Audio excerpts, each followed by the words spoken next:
الله وما أنا من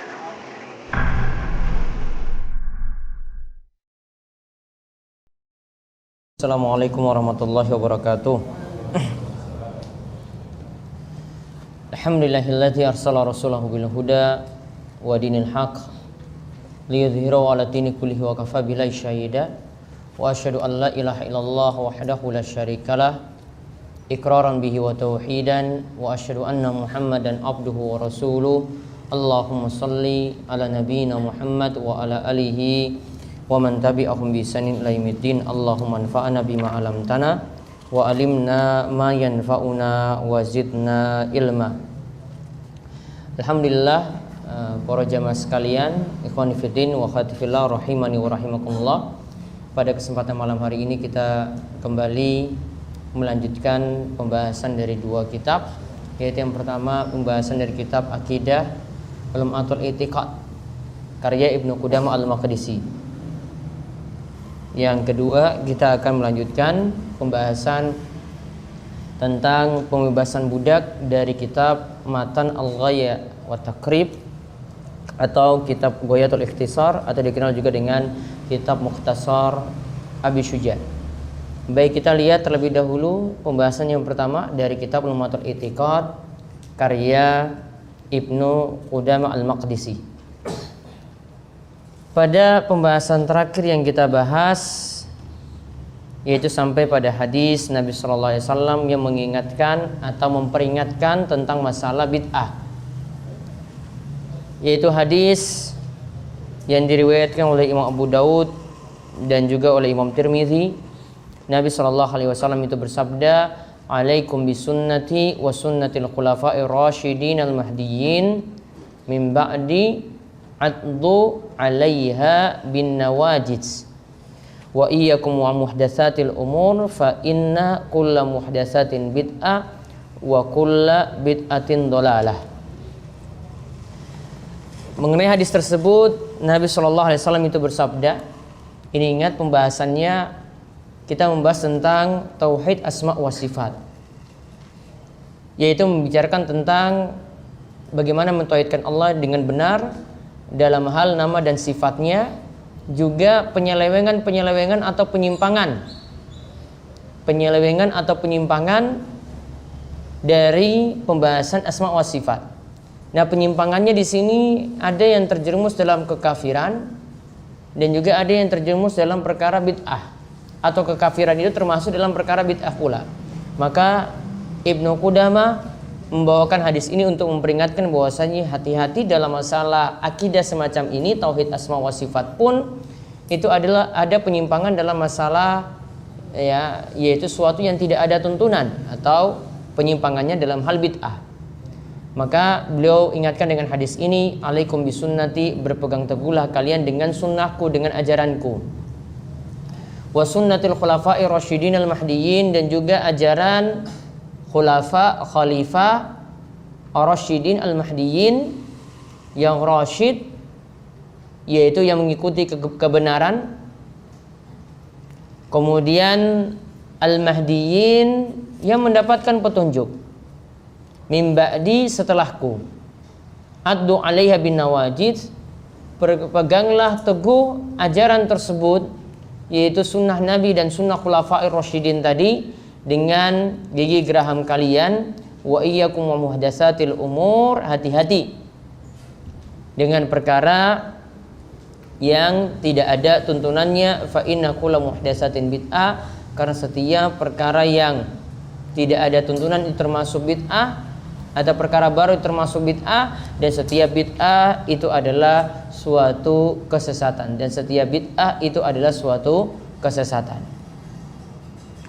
Maka kita lihat di sini ada beberapa hal yang dijelaskan oleh Nabi Shallallahu Alaihi Wasallam. Yang pertama, berpegang teguhlah dengan sunnahku.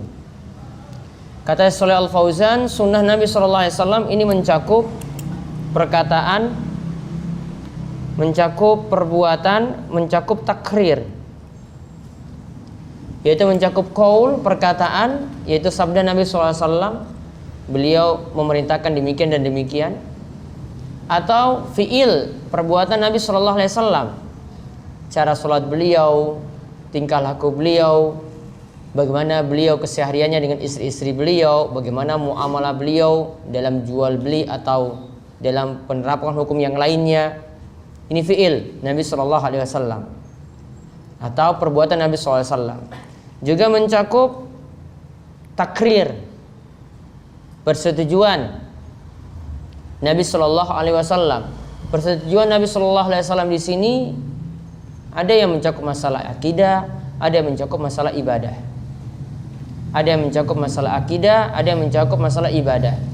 Contoh masalah akidah misalnya takrir Nabi Shallallahu Alaihi Wasallam ketika ada seorang budak yang bersaksi bahwasanya Allah itu fis sama, Allah itu di atas sana. Dan makna as-sama itu ada dua macam atau ada dua istilah. Fis sama itu bisa bermakna di ketinggian. Kemudian yang kedua, fis sama itu maknanya adalah di atas langit sana. Maka ketika budak wanita ini meyakini seperti itu, maka Nabi SAW melakukan takrir. I'tikha fa innaha mu'minah. Bebaskan budak wanita tersebut karena dia adalah seorang wanita yang beriman. Bebaskanlah wanita tersebut karena dia adalah seorang wanita yang beriman. Asal kalimatnya dari budak tadi, fis sama. Kemudian Nabi SAW mentakrir, menetapkan, menyetujui. Ya, dinyatakan oleh wanita tadi, Nabi SAW menyetujui. Tidak langsung dari Nabi SAW. Maka takrir seperti ini juga termasuk sunnah atau ajaran Nabi SAW. Takrir ini seperti juga termasuk sunnah atau ajaran Nabi SAW. Contoh lagi misalnya ada sesuatu yang dilakukan oleh para sahabat. Umar bin Khattab memilih sholat sunnah witir setelah bangun tidur. Sedangkan Abu Bakar As-Siddiq memilih sholat sunnah witir sebelum tidur. Maka Nabi SAW tanyakan kepada Umar, kenapa engkau memilih melakukan sholat witir setelah bangun tidur? Artinya di tengah malam. Maka Umar mengatakan, saya kuat untuk bangun malam. Ya, dan dia memilih untuk melaksanakannya di akhir malam. Sedangkan Abu Bakar As-Siddiq ditanya oleh Nabi SAW, kenapa engkau memilih sholat witir itu sebelum tidur? Ya, kemudian Abu Bakar itu menjawab, saya melakukannya sebelum tidur karena saya khawatir tidak bisa bangun malam. Maka Nabi SAW itu katakan kepada Umar, Umar itu orang yang kuat, Abu Bakar itu adalah orang yang hati-hati. Umar itu orang yang kuat, sedangkan Abu Bakar itu adalah orang yang hati-hati. Berarti apa yang dilakukan oleh Umar itu tidak masalah, apa yang dilakukan oleh Abu Bakar As-Siddiq juga tidak masalah. Itu namanya takrir. Maka kita diperintahkan untuk mengikuti sunnah Nabi SAW semacam ini. Kemudian wasunnatul khulafa'ir rasyidin al-mahdiyyin. Dan juga hendaklah kalian mengikuti ajaran khulafa'ur rasyidin al-mahdiyyin, khulafa yang ar-rasyid.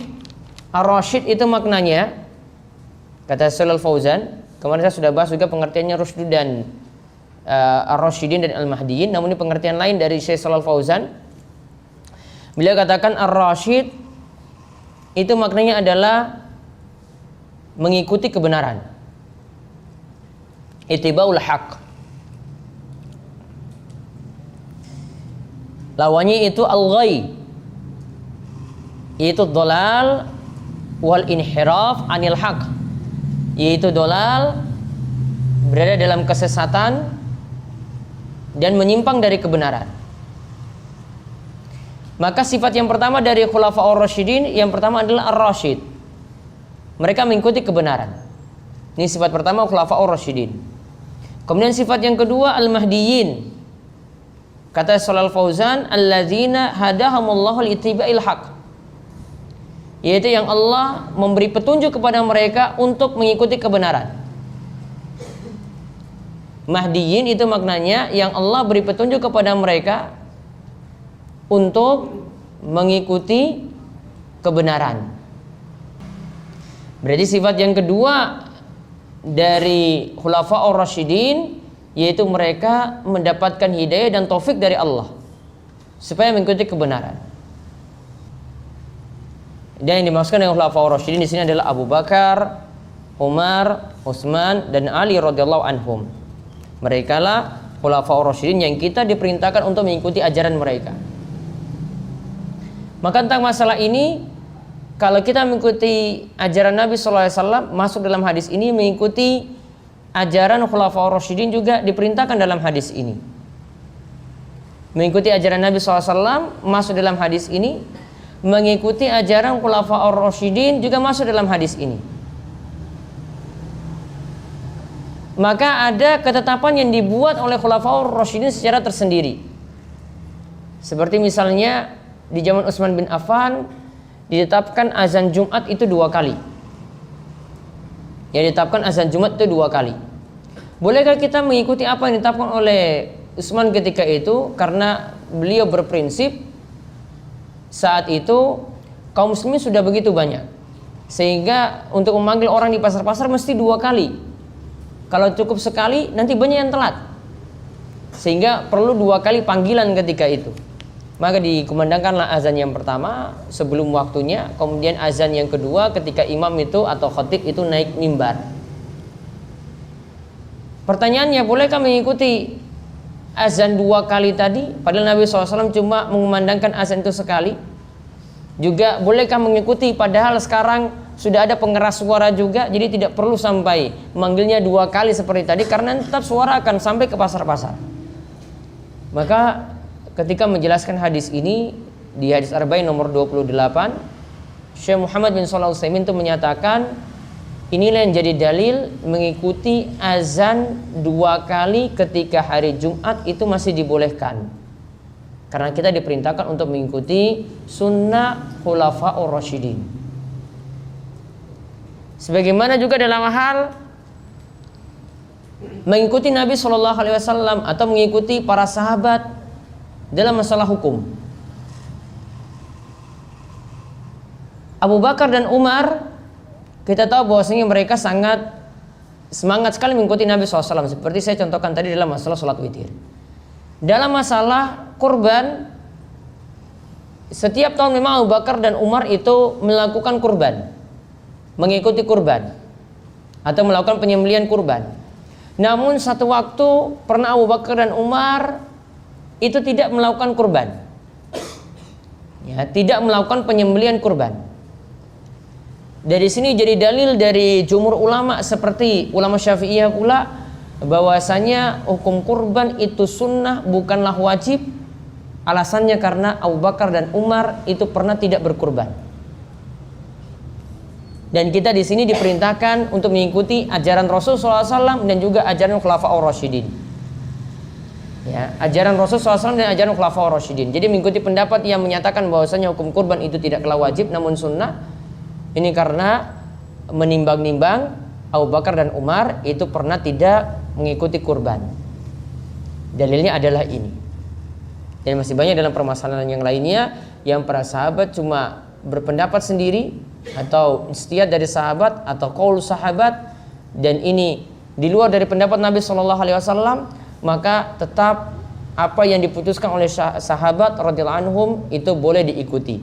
Seperti yang dimaksudkan sini adalah mengikuti sunnah atau ajaran dari khulafaur rasyidin. Kemudian disifati di sini untuk memegang sunnah tadi, addu 'alaiha bin nawajiz. Berpegang teguhlah kalian 'alaiha dengan ajaran tadi. Padahal tadi disebutkan 2 ajaran, yaitu ajaran Rasul sallallahu alaihi wasallam dan ajaran Khulafaur Rasyidin. Ajaran Rasul sallallahu alaihi wasallam dan Khulafaur Rasyidin ini kembali kepada satu dhamir, satu kata ganti, 'alaiha. Hanya ini kembali kepada 2 sebelumnya, kepada 2 sunnah sebelumnya. Berarti sunnah Khulafaur Rasyidin dan sunnah Nabi SAW, sunnah Nabi SAW dan sunnah Khulafaur Rasyidin dianggap satu. Ya, dianggap satu. Maka intinya dua-duanya tidak bertentangan. Sehingga kalau orang mengikuti sunnah Nabi SAW dan sunnah Khulafaur Rasyidin atau mengikuti sunnah Khulafaur Rasyidin saja, maka berarti dia telah mengikuti sunnah Nabi Shallallahu Alaihi Wasallam. Kalau seorang itu sudah mengikuti ajaran Khulafaur Rasyidin, berarti dia juga sama mengikuti ajaran Rasul SAW, karena dianggap satu. Berpegang teguhlah kalian dengan sunnah tersebut bin nawajiz, dengan gigi geraham kalian. Yang dimaksudkan sini berpegang di sini adalah tamassuk, yaitu pegang kuat-kuat. Dan di sini dikatakan dengan bin nawajiz. Nawajiz di sini artinya gigi geraham. Dan gigi geraham ini adalah gigi yang paling kuat ketika menggigit sesuatu. Digambarkan oleh Syekh Shalih Al Fauzan, beliau katakan contoh seperti ketika seorang itu tenggelam. Untuk menyelamatkan dirinya mesti ditarik dengan tali. Maka kalau dia tidak bisa memegangnya, dia bisa itu menggigitnya, maka nanti dia gigit biar selamat. Dia gigit tali itu kuat-kuat, dia gigit dengan gigi gerahamnya. Maka ketika itu akhirnya dia itu bisa selamat. Kata beliau, kita pun memegang ajaran atau sunnah Nabi Shallallahu Alaihi Wasallam seperti itu. Ibaratnya adalah memegang sunnah atau ajaran Nabi SAW seperti menyelamatkan diri ketika kita itu akan tenggelam. Jadi tali yang tadi dilempar, biar kita selamat, kita pegang kuat-kuat, kita gigit kuat-kuat. Maka memegang sunnah Nabi SAW seperti itu. Seperti seseorang memegang atau menggigit tali ketika dia itu akan tenggelam. Apalagi fitnah atau berbagai macam ujian di akhir zaman itu begitu banyak sekali. Pemikiran-pemikiran sesat begitu banyak, ya, godaan dari syubhat dan syahwat itu begitu banyak. Maka peganglah kuat-kuat semacam itu. Ibaratnya tadi seperti kalau tali itu dilepas ketika kita itu akan tenggelam, maka kita berusaha untuk mencari tali tersebut, kemudian pegang kuat-kuat untuk menyelamatkan diri. Itu ibaratnya yang digambarkan oleh Syekh Shalih Al Fauzan. Lalu beliau mengatakan wa iyyakum wa muhdatsatil umur. Hati-hatilah dengan perkara baru. Muhdatsat ini jamak dari muhdatsah. Yang dimaksud muhdatsah di sini adalah kullu bid'atin ahdatsal mubtadi'ah. Itu setiap perkara bid'ah yang dibuat-buat oleh ahli bid'ah. Dan kata Shalih Fauzan, bid'ah yang dimaksud atau perkara baru tadi itu adalah ihdatsu syai'in fid dini lam yakun minhu. Yaitu membuat-buat perkara baru dalam agama yang bukan bagian dari agama. Membuat-buat perkara baru dalam agama yang bukan bagian dari agama. Inilah yang kita kenal dengan bid'ah. Sebagaimana di sini memperingatkan hal itu, hadis yang lain juga seperti hadis dari Aisyah radhiyallahu anha diriwayatkan oleh Imam Muslim saja, man amila amalan laisa alaihi amruna fahuwa raddun. Siapa yang mengamalkan suatu amalan yang tidak ada dasarnya dari kami, maka amalan tersebut tertolak. Kemudian juga pada sabda Nabi SAW, man ahdatsa fi amrina hadza ma laysa minhu fahuwa raddun. Siapa yang membuat-buat perkara baru dalam urusan kami yang tidak ada dasarnya, maka amalan tersebut juga tertolak.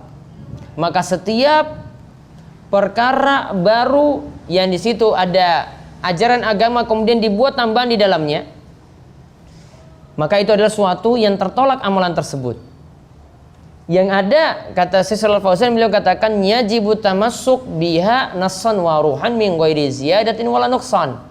Kalau ada ajaran dalam agama kita, kita pegang baik-baik ajaran tersebut, nasnya kita ikuti, ruhnya kita ikuti, tanpa ada tambahan, tanpa ada pengurangan sama sekali. Kita tidak tambah ajaran yang ada, kita tidak kurang ajaran yang ada, kita tidak kurangi ajaran yang ada. Dan ingat kalimat iyyakum di sini adalah kalimat tahdzir.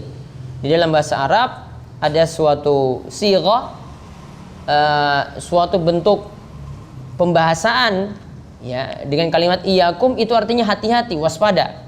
Berarti ini diingatkan. Diingatkan jangan buat ajaran-ajaran baru atau ajaran yang sudah ada, jangan ditambah, jangan dikurang. Ya, maka kita pakai yang original itu lebih utama daripada buat-buat tambahan-tambahan yang baru. Ini untuk urusan agama atau untuk urusan ibadah atau urusan keyakinan atau akidah kita. Kemudian Nabi SAW ingatkan lagi, fa inna kulla muhdatsatin bid'ah. Setiap perkara baru itu adalah bid'ah, wa kulla bid'atin dhalalah, dan setiap bid'ah itu adalah sesat. Maka di sini dijelaskan oleh Syekh Shalih Fauzan, ingat di sini menggunakan kalimat kulla, setiap. Berarti seluruhnya. Setiap perkara baru dalam agama yang tidak ada dasarnya, yang tidak ada tuntunannya, yang dibuat-buat, maka itu termasuk bid'ah. Setiap bid'ah itu adalah sesat. Maka kalimat ini kata Syekh Shalih Fauzan, tidak ada dari hadis ini yang mendukung adanya bid'ah hasanah. Bahkan setiap bid'ah itu adalah sesat. Tidak ada yang namanya bid'ah hasanah, bid'ah yang baik. Atau kita golongkan bid'ah menjadi dua, yaitu bid'ah yang baik, bid'ah hasanah, dan bid'ah yang jelek, bid'ah sayyi'ah. Tidak ada pembagian semacam itu. Karena hadis ini menunjukkan secara mutlak setiap bid'ah, perkara baru dalam agama kita ini, semuanya itu adalah sesat. Dikatakan sekali lagi kulla muhdatsah dan kulla bid'ah. Setiap perkara baru, setiap bid'ah, berarti seluruhnya. Maka kata beliau, kalau kita bagi ada bid'ah hasanah, kita golongkan ini ada bid'ah hasanah, ini ada bid'ah sayyi'ah. Sekarang mana, bagaimana pembagiannya? Mengelompokkannya bagaimana? Mana yang masuk bid'ah hasanah? Mana yang kita masukkan dalam bid'ah dhalalah? Mana yang kita masukkan dalam bid'ah yang baik? Mana yang kita masukkan dalam bid'ah yang sesat? Justru seperti ini akan kita kelompokkan dengan sangat sulit. Jadi kesimpulan dari Syekh Shalih Fauzan, falaisa hunaka fid din, maka tidak ada sama sekali dalam agama kita yang namanya bid'ah hasanah abadan. Tidak ada namanya bid'ah hasanah sama sekali. Fakullul bid'ai dhalalun, karena setiap bid'ah itu adalah sesat. Dan hadis ini jadikan dalil juga untuk membantah orang-orang yang membuat ajaran-ajaran baru yang dia anggap baik, padahal tidak pernah diajarkan atau dituntunkan oleh Nabi SAW.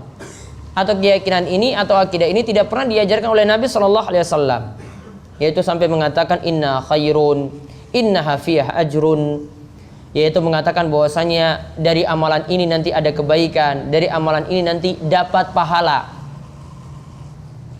Wa fiha tansyitun alal ibadah wa fiha.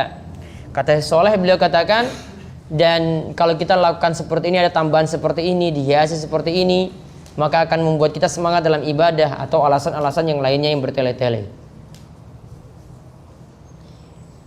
Kata Syekh Shalih Fauzan, beliau bantah, kita katakan bahwasanya al bid'ah laisa fiha khairun.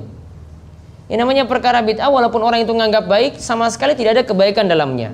Wa laisa fiha ajrun, sama sekali tidak ada pahala di dalamnya. Kulluha dhalalatun wa kulluha syarrun wa kulluha mardudatun ala ashabiha.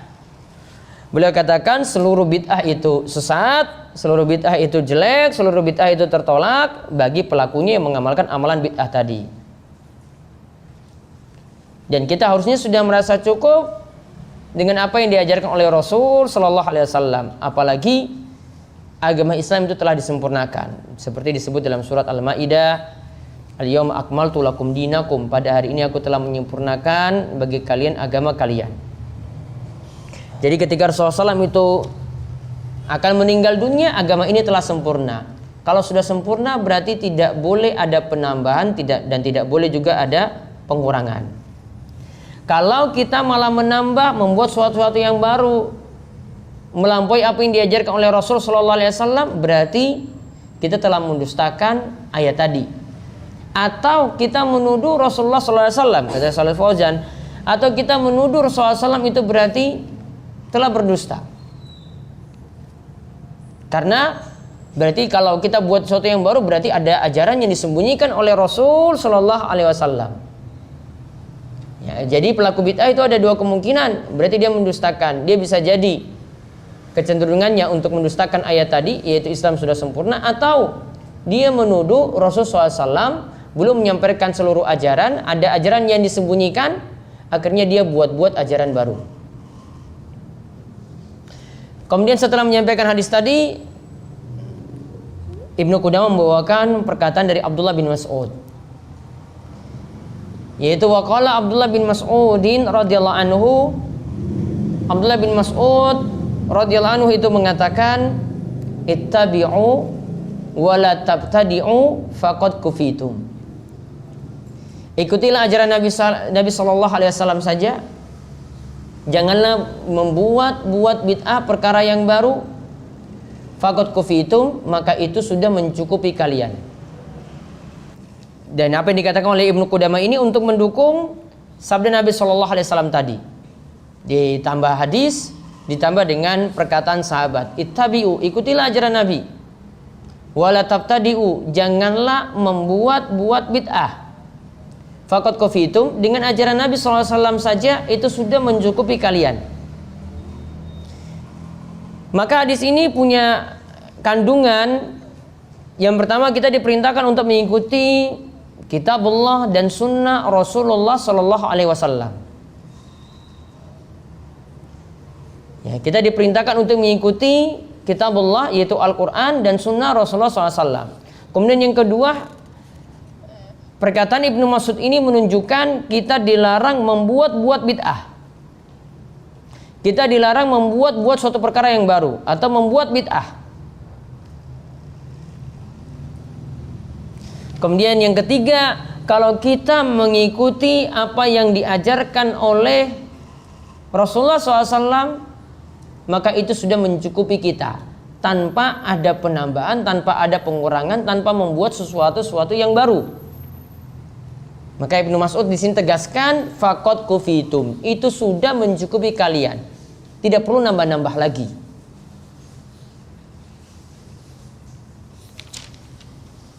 Kenapa di sini kita mengambil secara langsung dari Rasulullah SAW?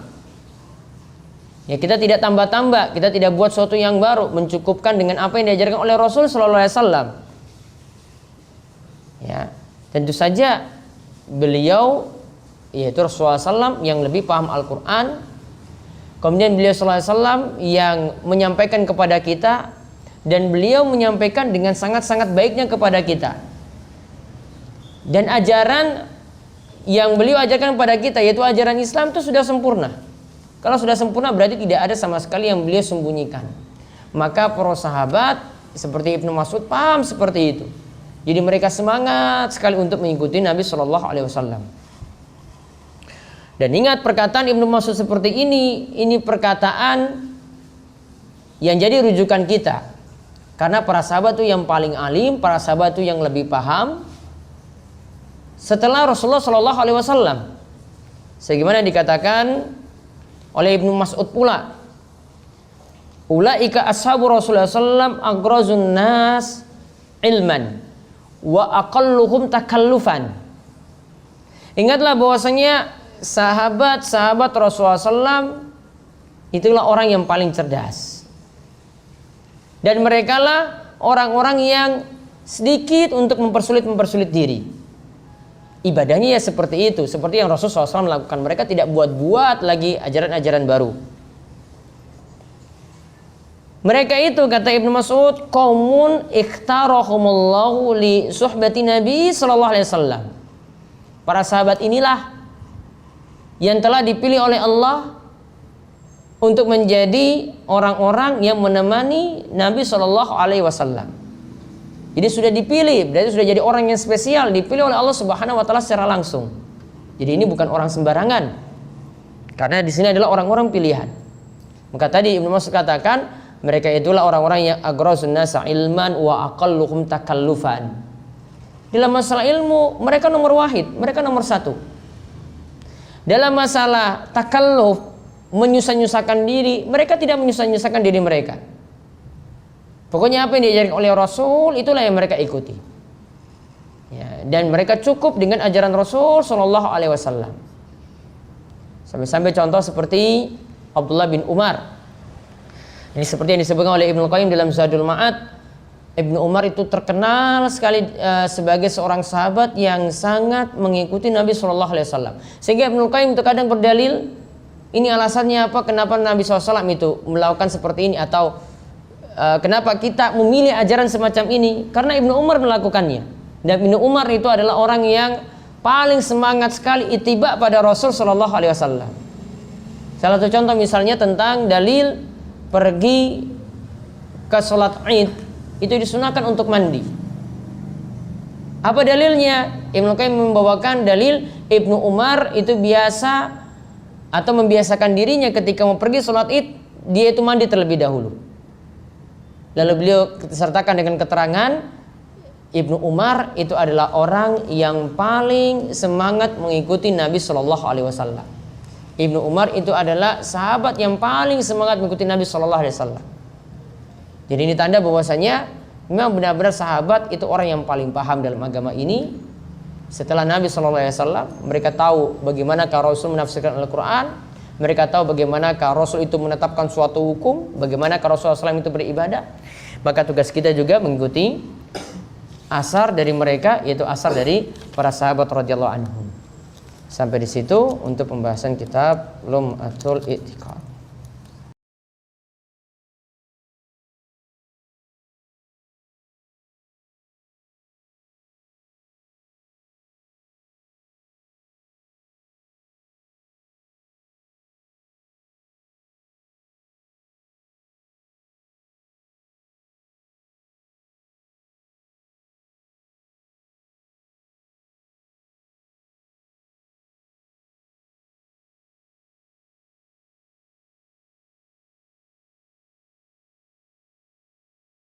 Nah, itulah video-video Darussolihin TV.